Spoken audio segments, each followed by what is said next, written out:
Dans l'assemblée des saints, assoiffé je me tiens, que ton onction descende sur moi. Conscient que mon destin est dans le creux de ta main, que ton onction descende sur moi. Je suis disposé, assoiffé, que ton onction descende sur moi. Je suis disposé, assoiffé, que ton onction descende sur moi.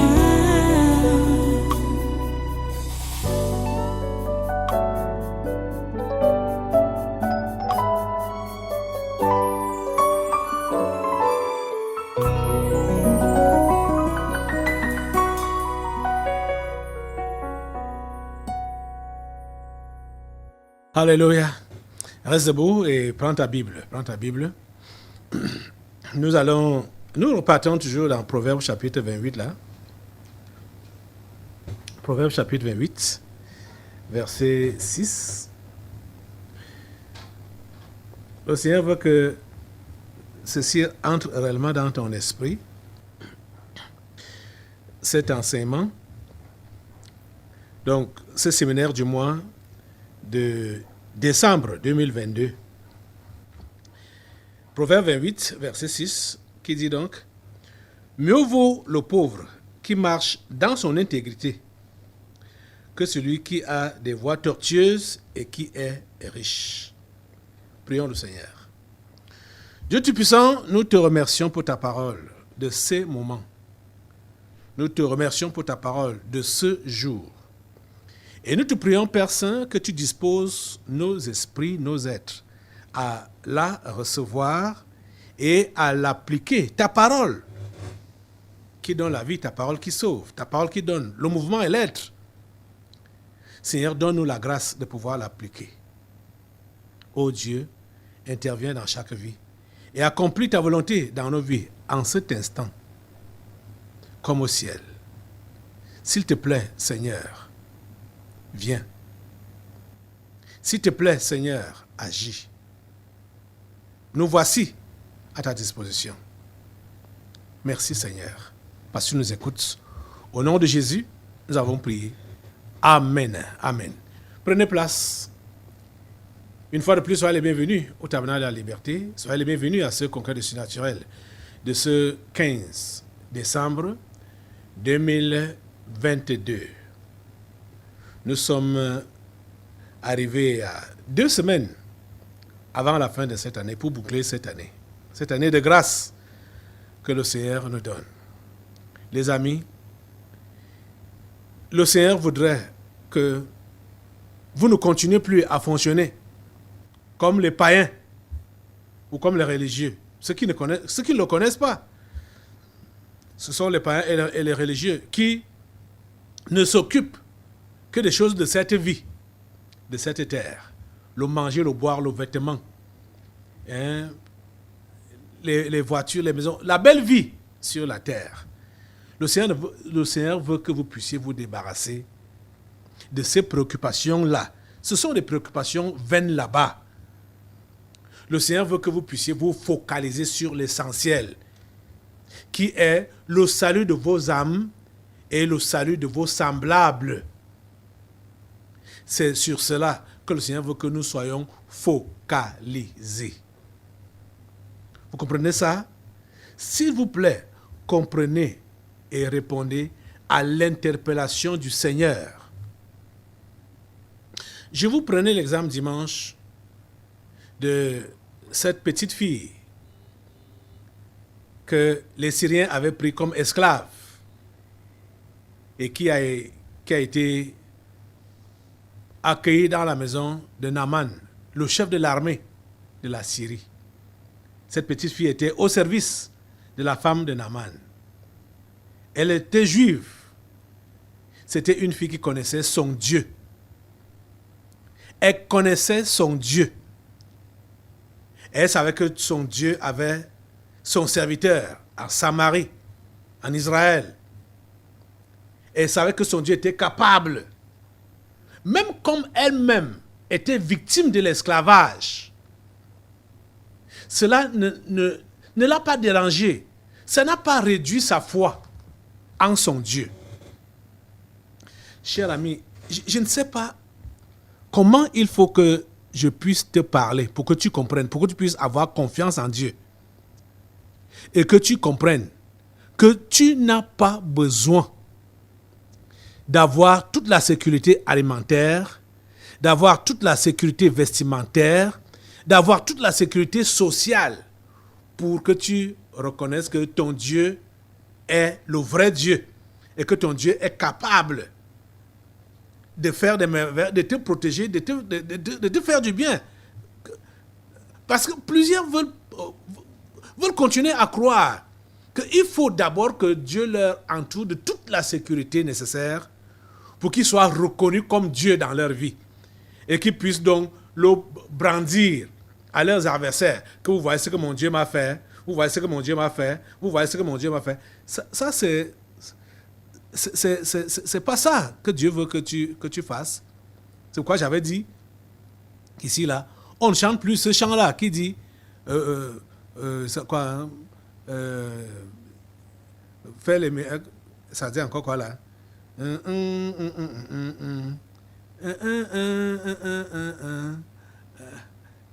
Seigneur, fais les miracles pour que les miracles. Tu fais les miracles à ma vie pour que les païens voient. Quoi? C'est encore. Yahweh, Dieu des miracles. Étends ta main sur ton peuple, que les païens voient tes miracles et qu'ils croient à ton saint nom. C'est faux. C'est faux. Ce n'est pas parce que Dieu va faire le miracle dans ta vie que le païen va croire en ton Dieu. Ce n'est pas vrai. C'est faux. C'est archi faux. Quand le Dieu des miracles va vraiment faire le miracle dans ta vie, le païen va dire que c'est le diable qui a fait ça. Le païen va dire que tu pratiques. C'est ça qu'il va dire. Donc, tu n'as pas besoin de connaître d'abord l'élévation, d'avoir une bonne santé, d'avoir un bon poste de travail, de te marier, d'évoluer, machin, tout ça là, pour que ton témoignage puisse donc passer auprès des païens. C'est faux. Je vous dis que c'est archi faux. Le témoignage de la petite fille, de l'esclave, de la femme de Naaman, son témoignage est passé alors que elle n'était pas dans la classe sociale de Naaman ni de sa femme. Elle était esclave. Elle n'avait pas de liberté. Elle était esclave. Mais elle connaissait son Dieu. Elle savait qui elle était et elle savait qui était son Dieu. Elle savait ce que son Dieu était capable de faire. Même comme elle-même était sous domination, elle savait ce que son Dieu était capable de faire. C'est ça que tu dois savoir. Dieu ne doit pas forcément t'enlever de la pauvreté. Dieu ne doit pas forcément te guérir de cette maladie. Dieu ne doit pas forcément résoudre les problèmes sociaux que tu as là. Tes problèmes de mariage, tes problèmes au niveau de ton service. Dieu ne doit pas absolument résoudre ces problèmes-là pour montrer qu'il est Dieu et tu peux donc témoigner à tes collègues, à ton voisinage que voilà ce que Dieu a fait pour moi. Ce n'est pas forcément ça. Ce n'est pas forcément par ça que Dieu va passer pour te montrer qu'il est Dieu. Jamais. Comprends que Dieu est Dieu malgré tout ce par quoi toi, son enfant, tu peux passer. C'est toi qui dois tout faire pour rester dans sa parole. Tu dois tout faire pour rester dans sa parole. Je dis, tu dois tout faire pour rester dans sa parole. Dieu ne fait rien sans sa parole. Tout ce que Dieu fait, c'est à partir de sa parole. C'est pourquoi il a placé sa parole au-dessus de son nom. N'essaye pas de sortir de la parole de Dieu. Et quand on parle de la parole de Dieu, dans son contexte, la parole de Dieu, dans son contexte, la parole de Dieu, dans son contexte, Vous comprenez ça? Si tu sors du contexte de Dieu, de la parole de Dieu, et tu cites une parole que tu voudrais que ça s'accomplisse dans ta vie, ça ne peut pas s'accomplir. Rappelez-vous de Jésus avec le diable au désert. Le diable a cité la parole à Jésus, non? Et c'était des Écritures, vrai. Mais c'était hors contexte. Parce que dans le contexte où le diable était là avec Jésus, c'était pour vouloir tenter Dieu. Pour donc prouver que je suis enfant de Dieu. Bon, prouver que je suis enfant de Dieu. Dieu est avec moi. Voilà, je dois faire telle ou telle chose. Ce n'est pas comme ça que Dieu a demandé de faire. Et heureusement que Jésus connaissait la parole et lui a rappelé qu'il est aussi écrit qu'il ne faut pas tenter Dieu. Il ne faut pas tenter Dieu. Vous pouvez voir des paroles, des Écritures qui semblent correspondre à votre problème, à votre besoin. Mais vous prenez ça hors contexte. Je vais prendre ici même l'exemple de... Je crois que ça va aider. Ça va aider plus d'une personne. Je dois prendre l'exemple là, publiquement maintenant là. Il y a Nombo qui a pris l'exemple, une parole de 1 Corinthiens 7 que je lui ai demandé de lire. Elle a pris le verset 13, pardon. 1 Corinthiens 7, verset 13. Je préfère prendre cet exemple-là pour aider plus d'une personne.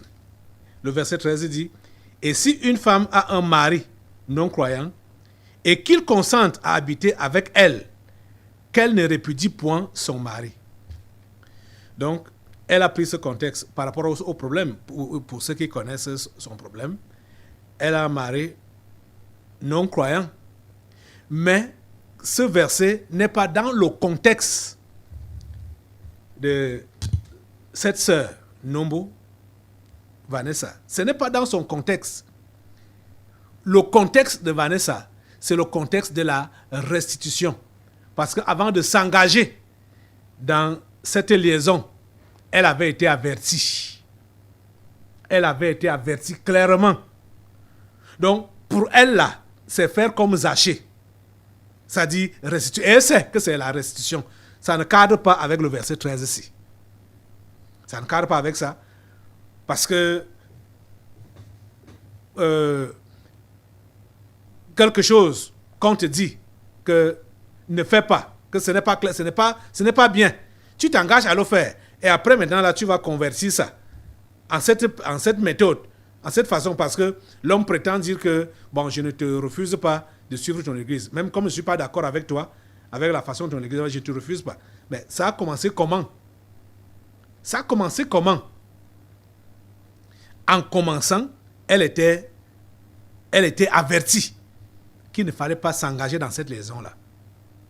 Donc, elle ne peut pas s'appuyer sur ce verset qui dit que « Et si une femme a un mari non-croyant et qu'il consente à habiter avec elle, qu'elle ne répudie point son mari. » Ce n'est pas dans le même contexte.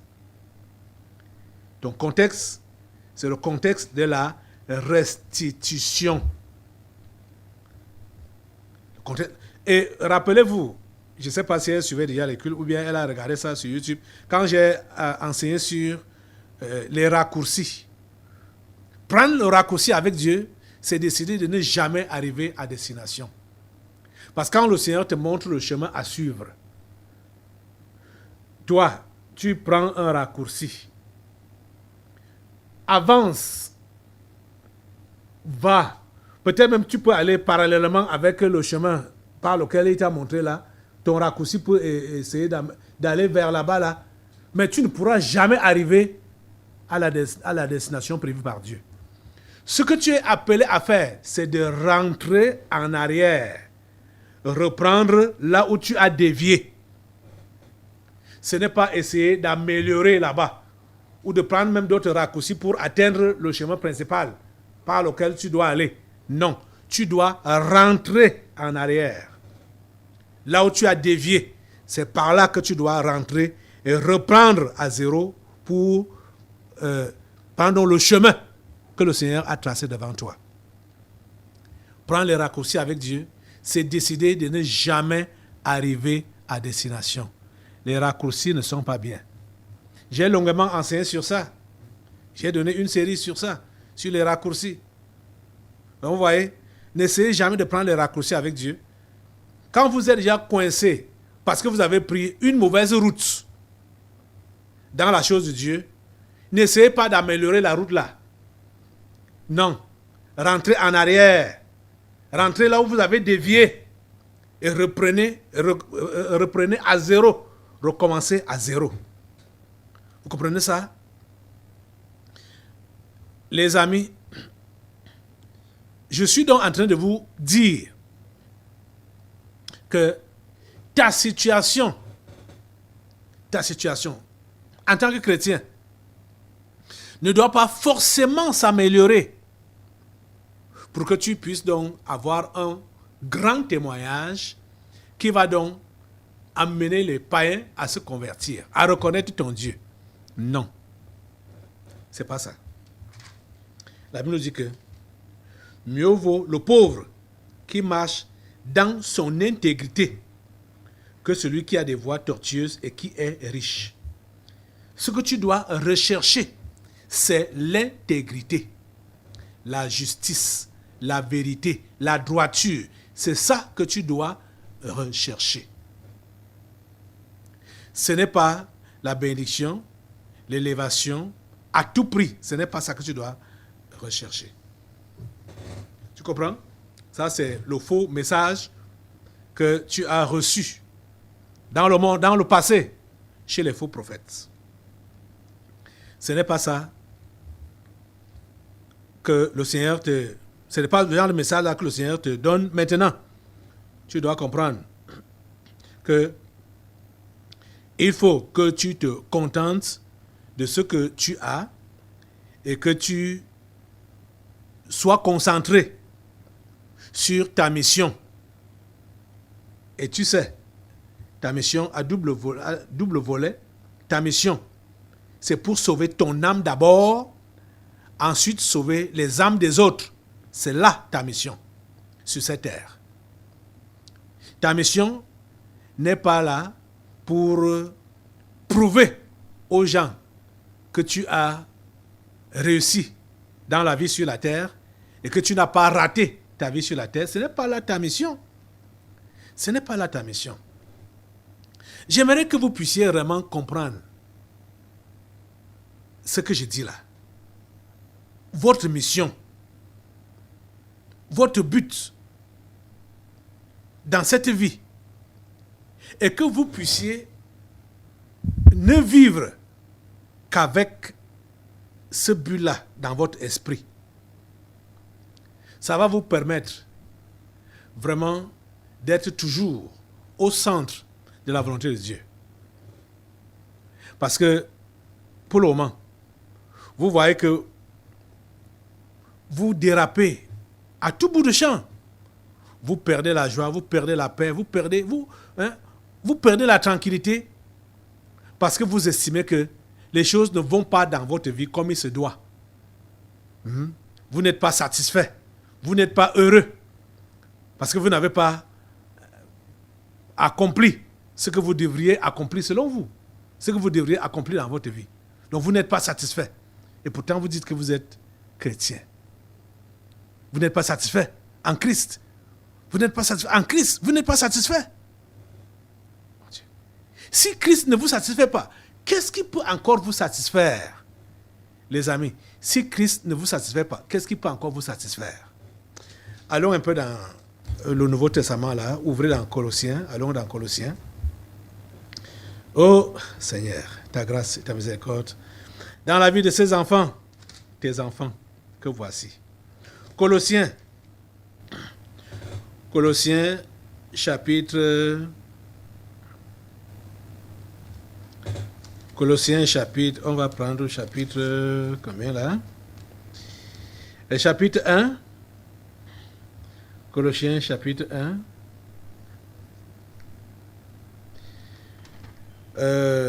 Allons au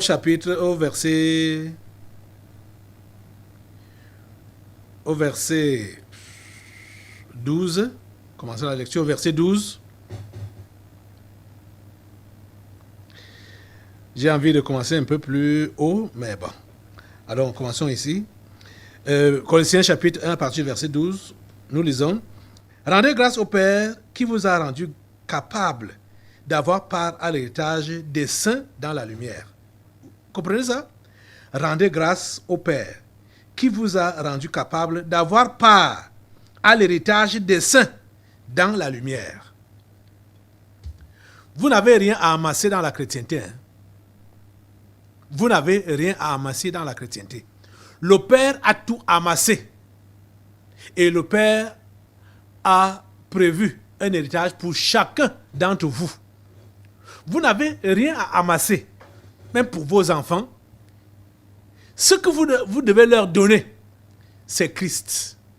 Et quand vous leur donnez Christ, vous leur avez donné ce que Dieu a préparé pour eux, l'héritage.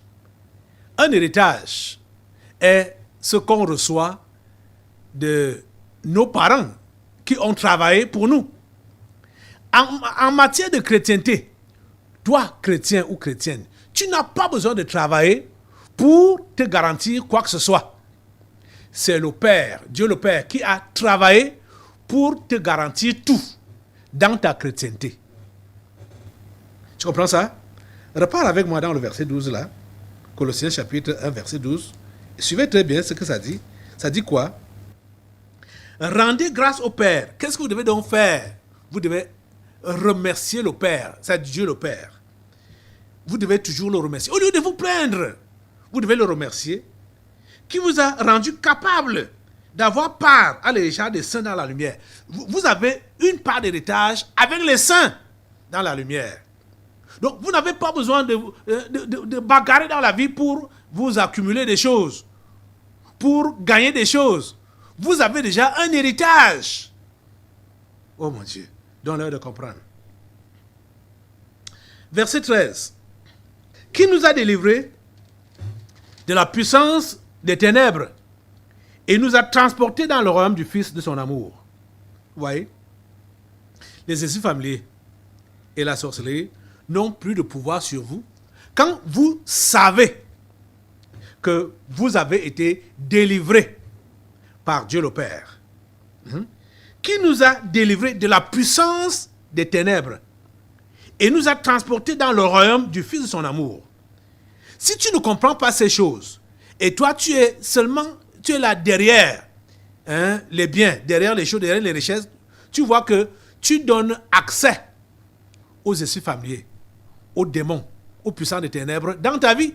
C'est pourquoi ta vie n'évolue pas chrétiennement parlant. Pas de la façon que toi, tu vois les choses là, où tu estimes que tu n'évolues pas.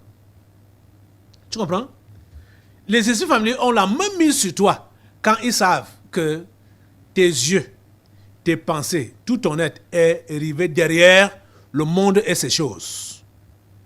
Mais si tu comprends ce que tu as obtenu par Jésus comme délivrance, oh mon Dieu, tu vas rester en paix. Et tu vas accomplir ton œuvre, ta mission sur cette terre. Il nous a donc délivrés des ténèbres et nous a transportés dans le royaume de son amour, verset 14, en qui nous avons la rédemption, la rémission des péchés. Écoutez donc maintenant, en décrivant qui est Jésus.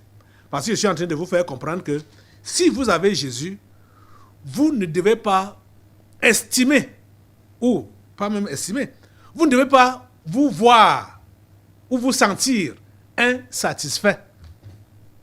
Vous devez être satisfait en Jésus. Si Jésus ne vous satisfait pas, en tant que chrétien, je ne sais pas ce qui peut encore vous satisfaire. Ça veut dire que vous n'êtes pas chrétien, simplement. Comprenez? Le verset 15 dit donc que, en parlant de Jésus, il est l'image du Dieu invisible. Jésus-Christ est l'image du Dieu invisible, le premier-né de toute la création. Car en lui ont été créées toutes les choses qui sont dans les cieux et sur la terre. Vous comprenez ça?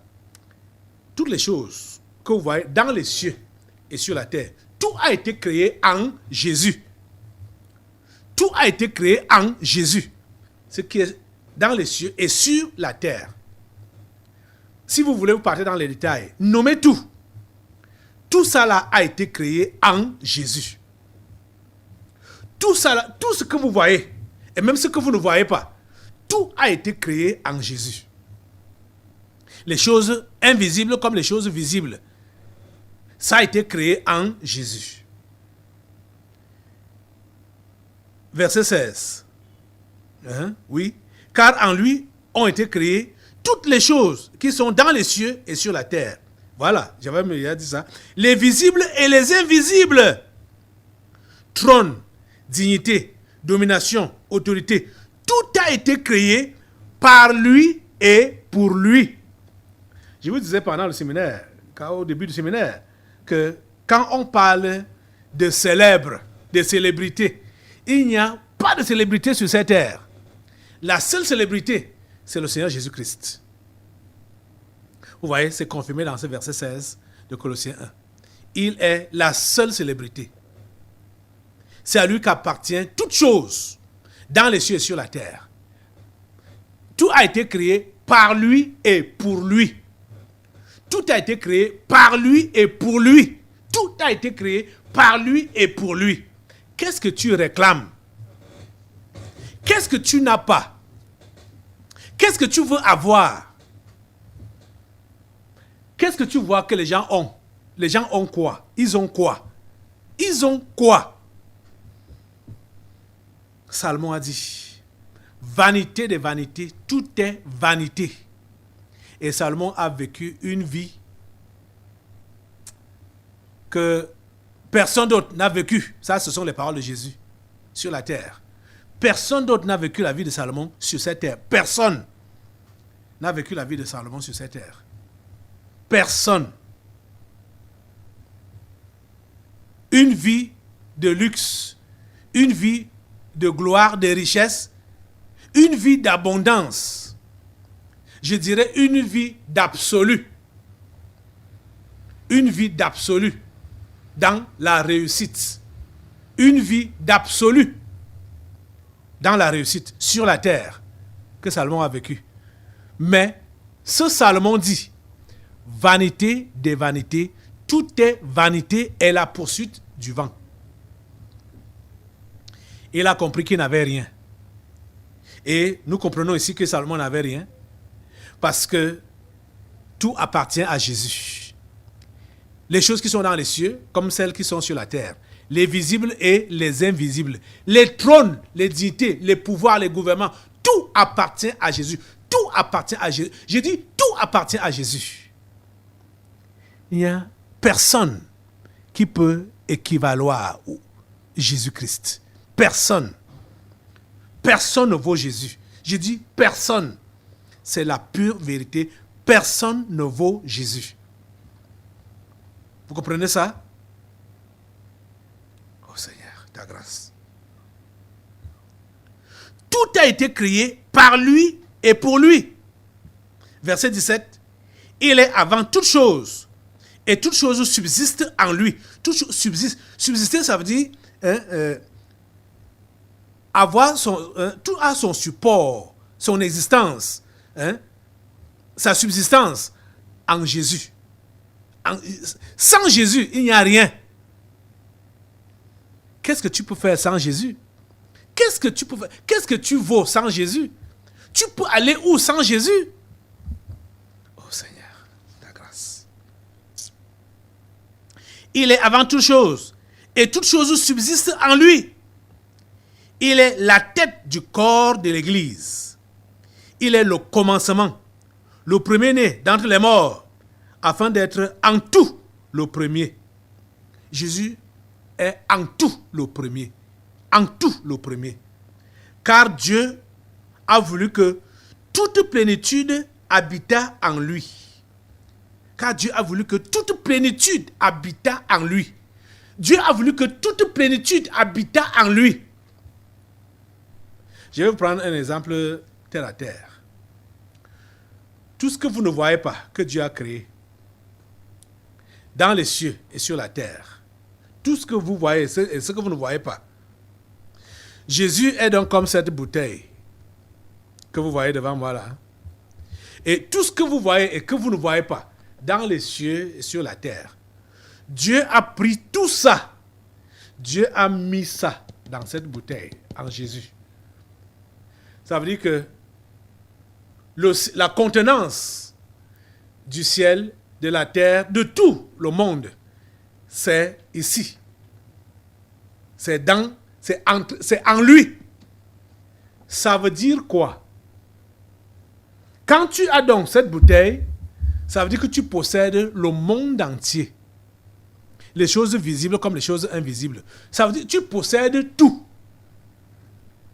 Tu possèdes tout. Parce que Jésus représente dans cette bouteille et tout. Dieu a tout mis en Jésus, comme dans cette bouteille. Ça veut dire que tu n'as pas besoin. C'est un peu comme l'eau qui est dedans là. Hein, cette eau-là.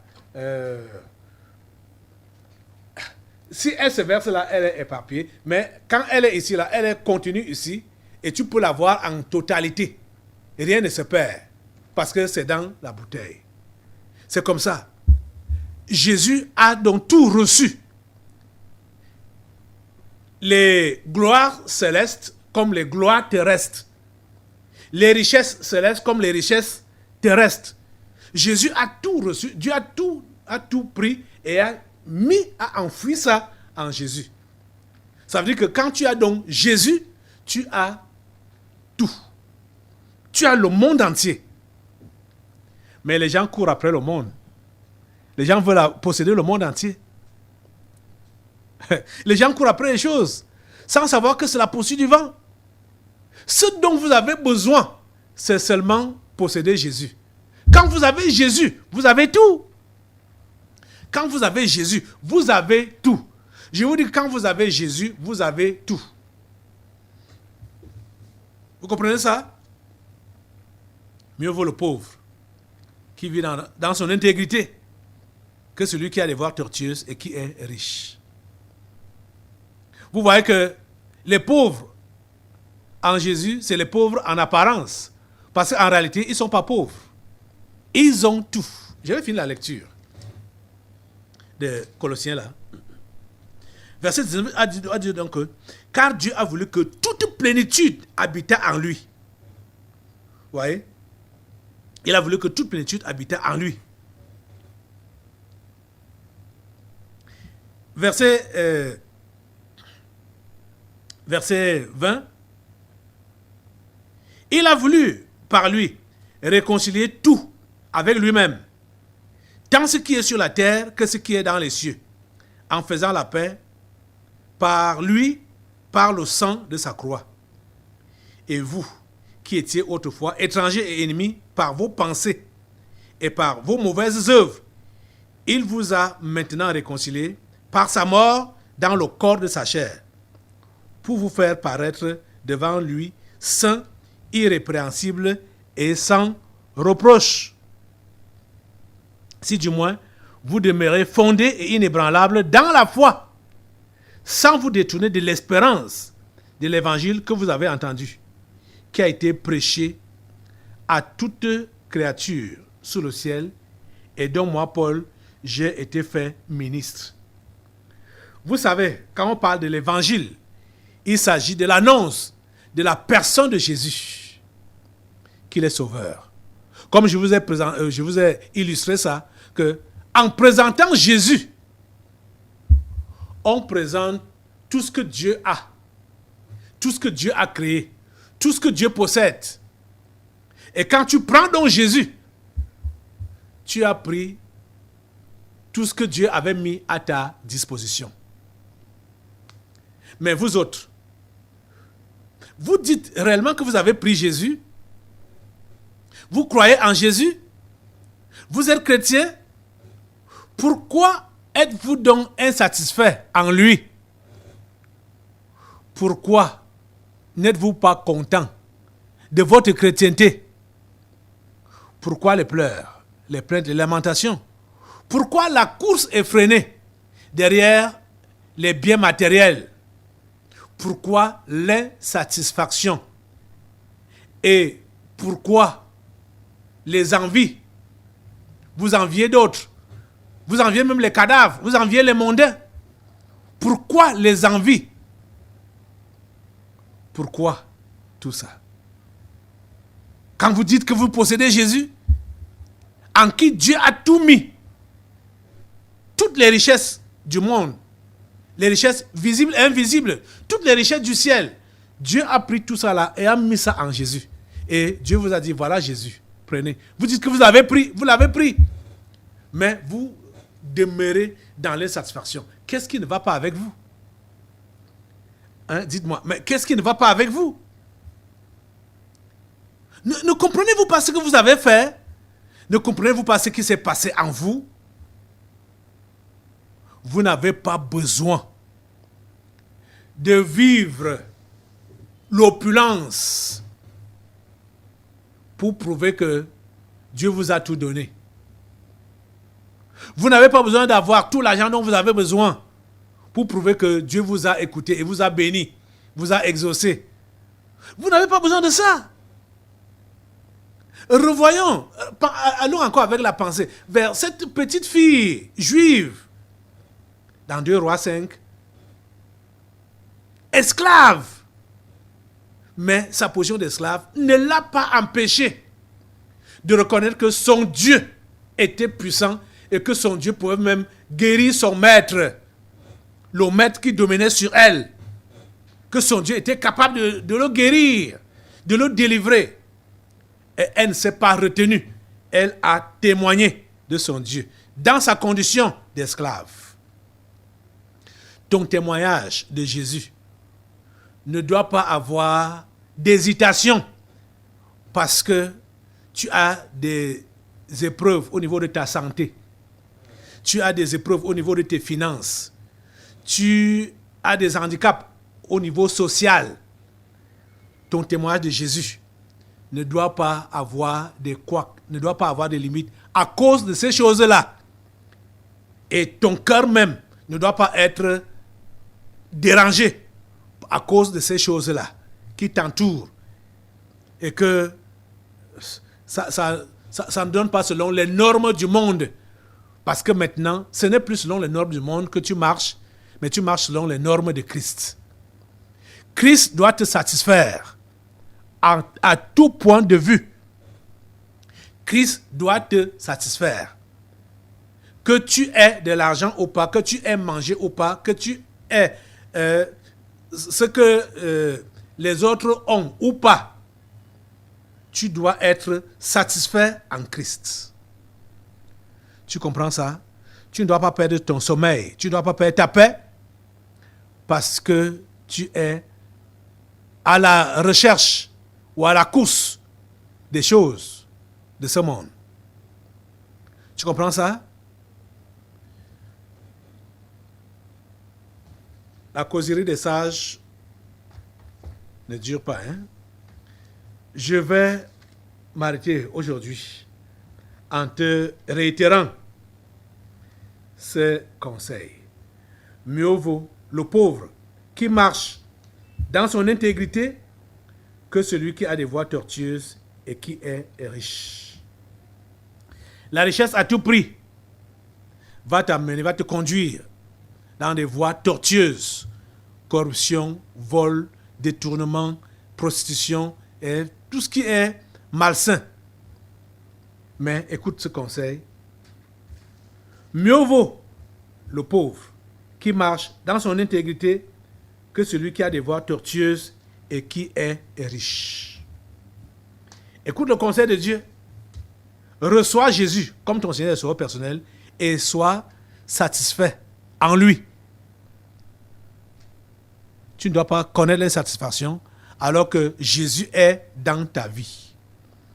C'est Jésus qui est le comble de la vie. Lève-toi sur tes deux pieds et demande à Dieu de te pardonner toutes les fois que tu ne t'es pas senti à l'aise à cause de ta foi. Il y a même certains qui ont regretté d'avoir cru tôt ou d'avoir même cru parce qu'ils ont raté les opportunités puisque maintenant il faut marcher dans la droiture, marcher dans les voies droites et voir qu'ils ne peuvent pas réussir avec ça, comme ça, il regrette. Tu ne dois pas regretter. C'est une grave erreur. Repends-toi et décide-toi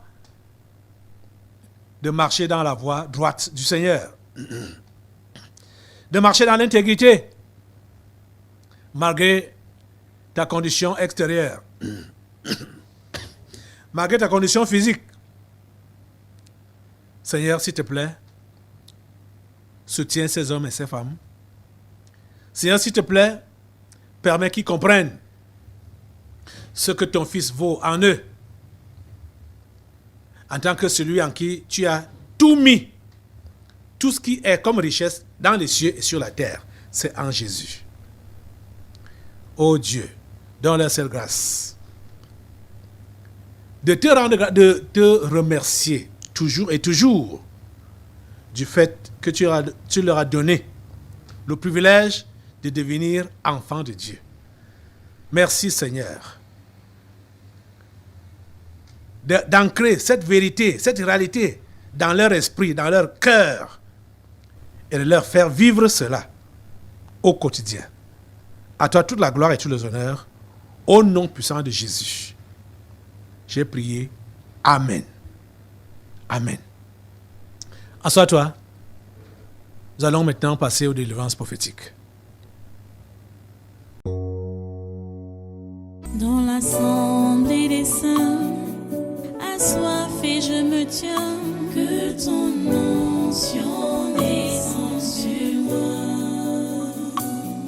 Conscient que mon destin est dans le creux de ta main, que ton onction descende sur moi. Je suis disposé, assoiffé,